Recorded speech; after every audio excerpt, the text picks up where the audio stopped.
দামি বা বাড়াইতে হয় কেন? অফিস কর্মসূচি সময় পরিবর্তন করতে হয় কেন? মাননীয়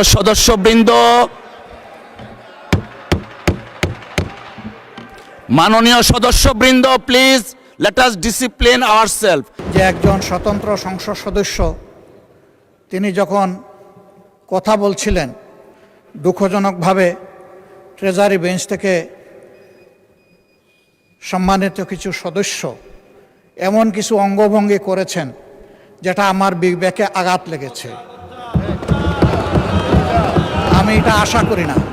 মাননীয় স্পিকার, কাদম্বরী মরিয়া প্রমাণ করিল যে কাদম্বরী মরে নাই। আমাদের তেলের দাম শেষমেশ বৃদ্ধি হইল মাননীয় স্পিকার, কিন্তু তার আগে আমরা দেখলাম কয়েক কিলোমিটার জুড়ে লম্বা লাইন। আমরা দেখলাম মাঝরাত পর্যন্ত ড্রাইভাররা দাঁড়িয়ে আছে, তারা তেল পাচ্ছে না, কিন্তু সরকারের সেই ব্যাপারে কোনো হেলদোল নাই। আশ্চর্য হয়ে লক্ষ্য করলাম মাননীয় স্পিকার, মন্ত্রীরা যখন সংসদে বক্তব্য দেন তখন তারা অবলীলায় বলেন বাংলাদেশে জ্বালানির কোনো ঘাটতি নাই, কিন্তু মাননীয় স্পিকার যখন তেল নিতে যায় তখন দেখা যায় 3 কিলোমিটার লম্বা লাইন। মাননীয় স্পিকার, সরকার সম্ভবত কিছু পদক্ষেপ গ্রহণ করবার ঘোষণা দিয়েছে। তার একটা হচ্ছে মার্কেট প্লেস 7টা বাজে বন্ধ করে দেয়া। চমৎকার সিদ্ধান্ত মাননীয় স্পিকার, তবে মনে রাখতে হবে কেনাকাটা বা শপিং যেটুকু হয় সেটুকু সন্ধ্যার পরেই হয়, তার আগে হয় না। 2 হইল অফিস আদালতের সময় বলে পরিবর্তন করবে। 5 দিনের জায়গায় 4 দিন বা 3 দিন তারা কর্মঘণ্টা ঠিক করবে। কিন্তু প্রশ্নটা হচ্ছে যদি জ্বালানির কোনো সংকটই না থাকে তাহলে এত লম্বা লাইনই বা কেন? দামি বা বাড়াইতে হয় কেন? অফিস কর্মসূচি সময় পরিবর্তন করতে হয় কেন? এই প্রশ্নগুলো তো ওঠে মাননীয় স্পিকার। মাননীয় স্পিকার, আপনার মাধ্যমে এই সংসদের কাছে আমি জানতে চাই, জ্বালানি মন্ত্রীরা যখন গণমাধ্যমে কথা বলেন তখন মনে হয় বাংলাদেশে আল্লাহর রহমতে কোনো সংকট নাই। ওনারা যদি পরিষ্কার করে বলেন বাংলাদেশে বর্তমানে কত দিনের অকটেন ডিজেলের মজুদ আছে, কতদিন চলতে পারবে, পাম্পগুলো কেন পর্যাপ্ত পরিমাণ তেল পায় না, তেলের মজুদদারি। ধন্যবাদ মাননীয় সদস্য। মাননীয় চিফ হুইপ, প্লিজ আপনারা বসেন দয়া করে। মাননীয় চিফ হুইপের মাইকটা দেন প্লিজ।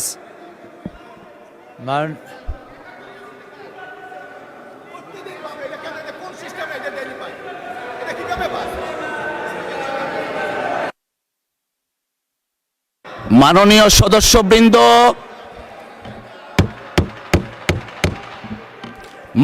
সদস্যবৃন্দ, please let us discipline ourself.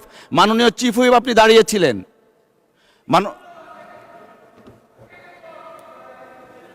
মাননীয় বিরোধী দলীয় নেতা। ধন্যবাদ মাননীয় স্পিকার। এই সংসদ দেশের সর্বোচ্চ সম্মানের জায়গা। যারা এখানে নির্বাচিত হয়ে এসেছেন দেশের জনগণের সমর্থন, ভোট, ভালোবাসা, শ্রদ্ধা নিয়ে এসেছেন। আমরা সকল সদস্যের প্রতি শ্রদ্ধা জানিয়ে বলবো, কোনো সংসদ সদস্য যখন দাঁড়িয়ে কোনো কথা বলবেন তা নিয়ন্ত্রণ অথবা তাকে এলাও করার একক এখতিয়ার হচ্ছে মাননীয় স্পিকারের।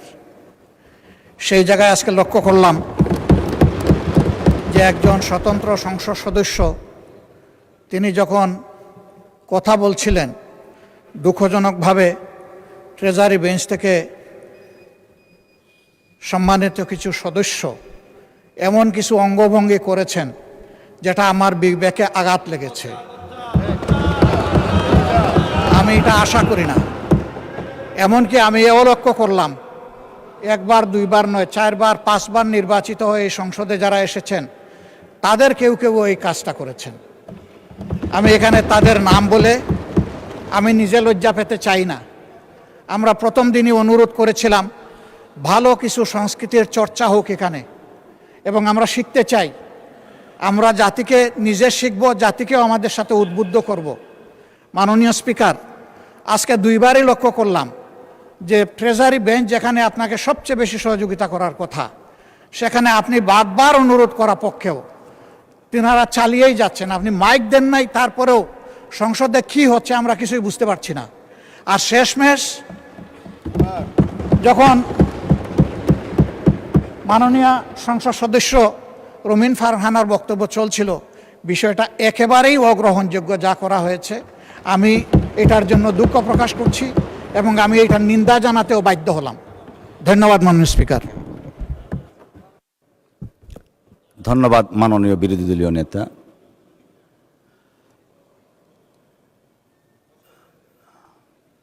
মাননীয় চিফ হুইপ কিছু বলতে চাচ্ছেন?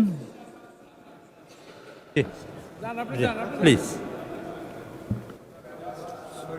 জি না না যান, আপনি যান। মাননীয় স্পিকার, বিষয়টা হলো যে এই বিষয়ের এখানে যে প্রশ্নটা উঠছে যে মাননীয় সদস্য আমাদের মনিরুল হক চৌধুরী সাহেব 7 বার নোটিশ দিয়েছেন, কিন্তু তিনি একবারও পাননি, কথা বলতে পারেননি। আবার অনেকেই নোটিশ দিয়েছেন, একবারও কথা বলতে পারেনি। আবার কেউ 2-3 বার কথা বলছেন। তা আপনার সিদ্ধান্ত চূড়ান্ত, এই ব্যাপারে সঠিক আছে। মাননীয় বিরোধী দলীয় নেতা অত্যন্ত সুন্দর করে সঠিকভাবে বলেছেন যে আপনার সিদ্ধান্ত চূড়ান্ত। কিন্তু মাননীয় স্পিকার, এই যে রুলিংটা, সেটা 1996 সালের 8ই আগস্ট সেই রুলিংটা দেওয়া হয়েছে। সেখানে ছিল, দেখা গেছে যে একজন মাননীয় সদস্য প্রতিদিন কথা বলে, আর অনেক সদস্যরা যারা অনেক পায় না। এটা হলো ওই সংসদের একেবারে শেষের দিকে। তো ওই সংসদের শেষের দিকে হওয়ার কারণে মানে ওই যে এর পরবর্তী সময়ে কেউ অনুষ্ঠিত করেনি। আমি আপনাকে অনুরোধ করতে চাই, মাননীয় সদস্যবৃন্দ প্রায় আমাদের 220 জন নতুন, তো এরা সবাই কথা বলতে চায় এবং কথা বলতে চায় তাদের এলাকা সম্পর্কে, দেশের গুরুত্বপূর্ণ বিষয় সম্পর্কে বলতে চায়। আমি সেক্ষেত্রে আমি আপনাকে অনুরোধ করি যে এখানে নোটিশ দেওয়ার ব্যাপারে আমি আপনার মাধ্যমে সকলকে অবহিত করতে চাই। যিনি নোটিশ আগে দেবেন তারটা আগে আসবে, সিরিয়ালি আগে আসবে, মাননীয় স্পিকার পড়বেন। তো সেই জি আচ্ছা, নোটিশ আগে আসবে। আমি কথা শেষ করি। আপনারা যারা নতুন সদস্যবৃন্দ আছেন তাদের উদ্দেশ্যে বলছি, পুরাতন যারা না তাদের জন্য না, তারা নোটিশ আগে দিলে সবাই নোটিশ আগে আসবে। মাননীয় স্পিকার, আপনি কিছুদিন যদি এইরকম অনুষ্ঠিত করেন যে নোটিশ আগে দিলে আগে আসবে, এরকম যদি দেখেন একজন দুবার বক্তৃতা দিয়েছে, 3বার বক্তৃতা দিয়েছে, তখন তাকে আপনি ডেফার করে আরেকজনকে দিলেন। আর তাতে নতুন যারা সদস্য নোটিশ দেয় না তারা নোটিশ দিতে উৎসাহিত হবে এবং তাতে পার্লামেন্টে আরও প্রাণবন্ত হবে, কাজ করার সুযোগ হবে। কাজে আপনি যদি এইভাবে আগান তাহলে সুবিধা হবে। আমি আপনার সহযোগিতার জন্য এবং আমি এই ব্যাপারে সকল সদস্যবৃন্দের দৃষ্টি আকর্ষণ করি, আপনারা যদি এইভাবে আগান তাহলে আমার মনে হয় সেটা স্বাভাবিকভাবে বিফিটিং হবে। ধন্যবাদ মাননীয় স্পিকার। ধন্যবাদ মাননীয় চিফ হুইপ। ধন্যবাদ মাননীয় বিরোধী দলের নেতা। আপনি যে কথাটা বলেছেন, নোটিশ, আমাদের এখানে নোটিশ নম্বর পর্যন্ত দেয়া আছে। যেমন যারা দ্বিতীয়বার নোটিশ দিয়েছেন 8 নম্বর সিরিয়াল থেকে শুরু হয়েছে। নোটিশ নম্বর 793, 794, 797, 98, 99, 800, 801, 802 এই সিরিয়ালটা মেনটেন করা হয়েছে। সো নোটিশের ক্রম অনুযায়ী এখানেও সিরিয়ালটা করা হয়েছে, নোটিশের ক্রম অনুযায়ী। চিফ হুইপকে একটু দেন প্লিজ। আপনি যদি নোটিশটাকে ফলো করেন তাহলে আমাদের নতুন সদস্যরা উৎসাহিত হবে। আপনি কয়েকদিন করেন, একজনের 2-3বার দেন, তারপর তাকে সঙ্গত কারণে একটু পিছিয়ে দিলে সে আপত্তি করবে না, বা 1-2বার দিলেন। আর নতুন যারা তারা উৎসাহিত হবে এখানে নোটিশ দেওয়ার ক্ষেত্রে এবং কাজ করার ক্ষেত্রে। আমি বলি সবাই যেন পার্টিসিপেট করতে পারে। ধন্যবাদ মাননীয় স্পিকার। আমরা সেটাই করছি, যারা একবারও কিছু বলেননি তাদেরকে প্রায়োরিটাইজ করা হচ্ছে। আর দ্বিতীয়বার যারা বলবেন তাদেরটা নোটিশের সিরিয়াল অনুসারে যাওয়া হচ্ছে। অসংখ্য ধন্যবাদ সকলকেই।